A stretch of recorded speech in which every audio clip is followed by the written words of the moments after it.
Hi friends, ಈ ದಿನ ನಾನು ಹುರುಳಿಕಾಳಿನ ಬಸ್ಸಾರು ಅದೇ ರೀತಿ ಹುರುಳಿಕಾಳಿನ ಪಲ್ಯ ಮಾಡೋದು ಹೇಗೆ ಅಂತ ತೋರಿಸ್ತಾ ಇದ್ದೀನಿ.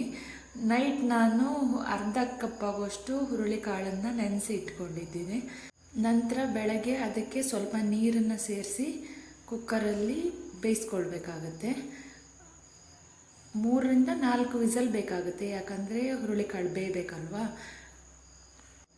ಅದು ಬೇಯೋದ್ರೊಳಗೆ ಒಂದು ಕಡೆಯಿಂದ ನಾವು ಮಸಾಲೆನ ರೆಡಿ ಮಾಡ್ಕೊಳ್ಳೋಣ. ಒಂದು 4-5 ಬ್ಯಾಡಗಿ ಮೆಣಸಿನ್ಕಾಯಿನ ಹಾಕ್ಕೊಳ್ತಾ ಇದ್ದೇನೆ.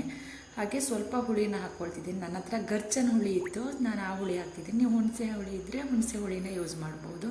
ಹಾಗೆ 2 ಸ್ಪೂನ್ ಆಗುವಷ್ಟು ಕೊತ್ತಂಬರಿನ ಹಾಕ್ತಾಯಿದ್ದೇನೆ, ಮತ್ತು ಸ್ವಲ್ಪ ಕಾಯಿನ ಹಾಕ್ತಾಯಿದ್ದೇನೆ. ಹಾಗೆ ಅರ್ಧ ಸ್ಪೂನ್ ಆಗುವಷ್ಟು ಜೀರಿಗೆನ ಹಾಕಿ, ಹಾಗೆ ಬೆಂದಿರುವಂಥ ಸ್ವಲ್ಪ ಹುರುಳಿಕಾಳನ್ನು ಸಹ ಆ ಮಸಾಲೆಗೆ ಸೇರಿಸಿ ಚೆನ್ನಾಗಿ ರುಬ್ಕೊಳ್ಬೇಕಾಗುತ್ತೆ.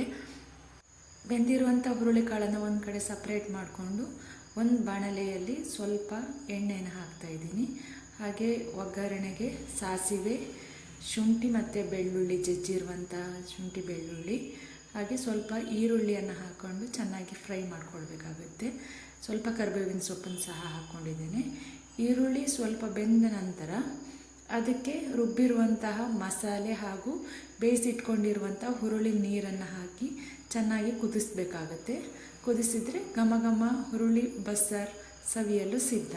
ಅದೇ ರೀತಿ ಇನ್ನೊಂದು ಬಾಣಲೆಯಲ್ಲಿ ಸ್ವಲ್ಪ ಎಣ್ಣೆ, ಸಾಸಿವೆ, ಶುಂಠಿ ಬೆಳ್ಳುಳ್ಳಿ ಜಜ್ಜಿರುವಂಥದ್ದು, ಹಾಗೆ ಕರಿಬೇವಿನ ಸೊಪ್ಪು, ಈರುಳ್ಳಿ, ಹೆಚ್ಚಿಟ್ಕೊಂಡಿರುವಂಥ ಹಸಿಮೆಣಸನ್ನು ಹಾಕಿ ಒಗ್ಗರಣೆ ಮಾಡ್ಕೊಳ್ತಾ ಇದ್ದೇನೆ. ನಂತರ ಬೇಯಿಸಿರುವಂತಹ ಹುರುಳಿಕಾಳು ಏನಿದೆ ಅದನ್ನು ಇದಕ್ಕೆ ಆ್ಯಡ್ ಮಾಡ್ತಾ ಇದ್ದೇನೆ. ಅದು ಆಲ್ರೆಡಿ ಬೆಂದಿರೋದ್ರಿಂದ ಜಾಸ್ತಿ ಬೇಯಿಸ್ಬೇಕಂತ ಇಲ್ಲ, ಸ್ವಲ್ಪ ತೆಂಗಿನ ತುರಿಯನ್ನು ಹಾಕಿ ಬಾಡಿಸ್ಕೊಂಡ್ರೆ ಸಾಕಾಗುತ್ತೆ. ಹುರುಳಿಕಾಳಿನ ಪಲ್ಯ ರೆಡಿ. Thank you. ಯಾರೆಲ್ಲ ಇನ್ನೂ ನನ್ನ ಚಾನಲ್ಗೆ ಸಬ್ಸ್ಕ್ರೈಬ್ ಆಗಿಲ್ಲ, ಪ್ಲೀಸ್ ಫ್ರೆಂಡ್ಸ್ ಸಬ್ಸ್ಕ್ರೈಬ್ ಆಗಿ.